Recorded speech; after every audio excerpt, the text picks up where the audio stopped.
قرآن مجید میں ایک ایسا واقعہ بھی ہے جس میں انصاف، حکمت اور ایک حیرت انگیز فیصلہ شامل ہے۔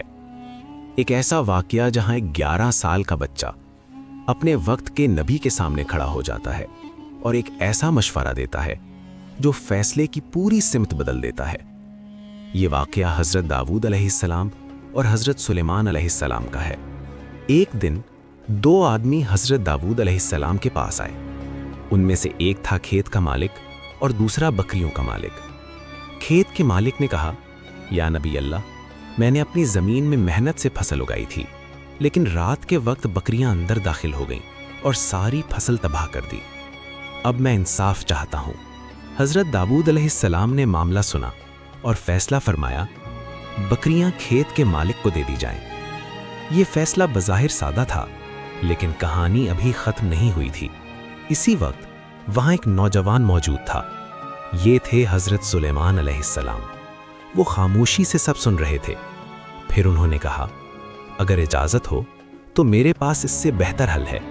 حضرت داؤد علیہ السلام نے فرمایا، بیٹے بتاؤ کیا حل ہے؟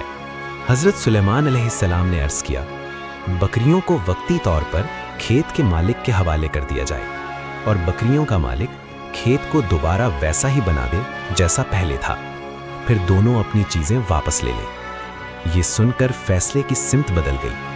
حضرت داؤد علیہ السلام نے فرمایا، بے شک یہی فیصلہ زیادہ بہتر ہے۔ اب قرآن کا بیان سنو۔ وَدَاوُودَ وَسُلَيْمَانَ إِذْ يَحْكُمَانِ فِي الْحَرْثِ إِذْ نَفَشَتْ فِيهِ غَنَمُ الْقَوْمِ فَفَهَّمْنَهَا سُلَيْمَانَ وَكُلًّا آتَيْنَا حُكْمًا وَعِلْمًا۔ ترجمہ: اور داؤد اور سلیمان کو یاد کرو جب وہ کھیتی کے بارے میں فیصلہ کر رہے تھے، جب لوگوں کی بکریاں اس میں رات کے وقت چر گئیں، تو ہم نے سلیمان کو اس معاملے کی صحیح سمجھ عطا کی اور ہم نے دونوں کو حکمت اور علم عطا کیا۔ ایک اور جگہ قرآن میں حضرت سلیمان علیہ السلام کی حکمت کا ذکر ہے۔ قال رب اغفر لی وہب لی ملکا لا ینبغی لأحد من بعدی۔